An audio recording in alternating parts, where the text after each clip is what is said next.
Hospitals, Hyderabad. So last time we discussed about dengue in detail. Today I just want to give a public talk for public awareness on common viral infections during monsoons, the respiratory illnesses during monsoons, and what are the differences between respiratory allergy or an asthma attack and pneumonia, and lastly preventive tips. So coming to common viral infections during monsoons, we divide into common cold and flu or influenza. They are caused by rhinoviruses and influenza viruses. They spread through air droplets, especially during humid and crowded conditions. The second important thing is simple viral fever. They are caused by n number of viruses. They are usually self-limited, usually lasting for 2 to 3 days. They are mild fever associated with body pains, headache, fatigue, subsides with dolo, no need of taking any antivirals or antibiotics. The third important thing is dengue and chikungunya. They are transmitted by Aedes mosquitoes. They breed in stagnant water.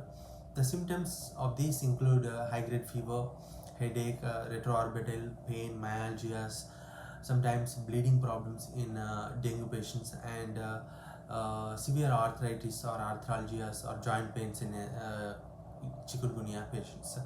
Fourth important thing is hepatitis A and hepatitis E viruses. So these viruses spread through contaminated water and food. They leads to fever, jaundice, abdominal pain, and fatigue. Fifth important thing is viral gastroenteritis.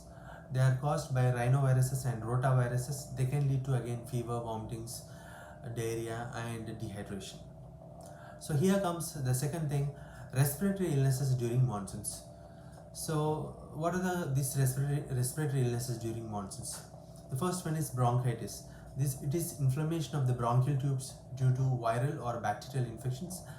They are aggravated by humid conditions and allergens. Second important thing is asthma exacerbation or an asthma attack. They are triggered by increased humidity, fungus exposure, or dust mites. They can lead to wheezing, shortness of breath, and chest tightness. So coming to the pneumonia, third important thing, they can be they can spread through air droplets. They can be viral or bacterial origin. The risk increases due to weakened immunity and moist conditions. And lastly, sinusitis. It is the inflammation of the sinuses in the face due to infection or allergy, common during monsoons, and it's due to humidity. So coming to the preventive tips, practicing proper hand hygiene, wash hands frequently, avoid touching your face and eyes, especially if you are unwashed hands or unhygienic hands. Mosquito control is very important. Avoid stagnant water. Using mosquito repellents, mosquito screens, and DDT sprays in and around, they are very effective. And food and water safety is also one of the preventive tips. Drink boiled or filtered water. Avoid eating outside food, street food, especially during monsoons. And strengthen your immunity by eating a balanced diet which is rich in protein, vitamins, especially vitamin C and zinc, and stay hydrated. And proper ventilation is also very important. So coming to what is the difference between respiratory allergy and asthma attack and pneumonia.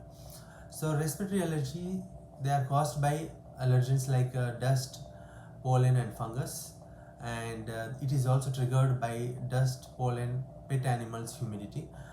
And in asthma, the cause is the inflammation of hyperreactive airways, and again the triggers are same like dust, pollen, any infection, sometimes exercise, cold air are also triggers. In pneumonia, the cause is an infection, whether it's bacterial or viral or fungal infection, and the triggers are same. Symptoms of respiratory allergy, they are like stuffy nose, sneezing, running nose, cold, itchy eyes can be there. In asthma, excessive wheezing, the noisy breathing, Shortness of breath and chest tightness are the common symptoms of asthma attack. And pneumonia symptoms are like fever, cough with expectoration or phlegm, sometimes chest pain, wheezing, breathlessness. So the duration of these respiratory allergies can be seasonal. Asthma, the duration can be again seasonal but chronic. In pneumonia, it is acute, self-limiting, but sometimes severe in weak immunity patients or with comorbid conditions. So the treatment of respiratory allergies are nasal sprays using antihistaminics, and asthma treatment is by using mainly the inhaled bronchodilators or corticosteroids. Pneumonia treatment is with using antibiotics and rest and IV fluids. So why these infections worsens during monsoons?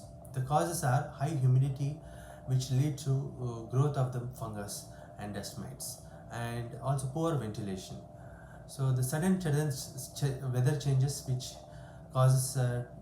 trigger asthma and allergies. Water stagnation also enhances growth of bacterial and fungal spores in the air. So how to manage these triggers and how to prevent these illnesses? For respiratory allergies, keep windows closed, especially during humid and moist conditions, and use air purifiers, especially sometimes called HEPA purifier. Avoid carpets, curtains, soft toys which trap dust. Wash bed sheets in hot water once in a week. Stay away from mold prone areas, especially damp or wet walls. For asthma, identify the triggers, whether it's dust or pet animals or weather or smoke. Always carry a rescue inhaler or preventive inhalers like salbutamol or steroid inhalers. Do breathing exercises like Boteko, also pranayam exercises, and pursed lip breathing. So get flu vaccination, flu and pneumococcal vaccination frequently, like pneumococcal vaccine once in 5 years, new flu vaccine once yearly to prevent these infections.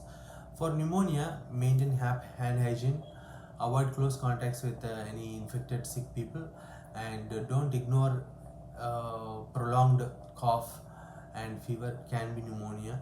Get vaccinated, especially elderly people above 50 age group and people with chronic lung conditions, flu and pneumococcal vaccinations, and stay warm and dry during wet or cold weather conditions. So coming to respiratory allergies, what are the home remedies we can take at home? Steam inhalation also helps. You can add eucalyptus oil or plain salt water. Saline sprays or nasal sprays.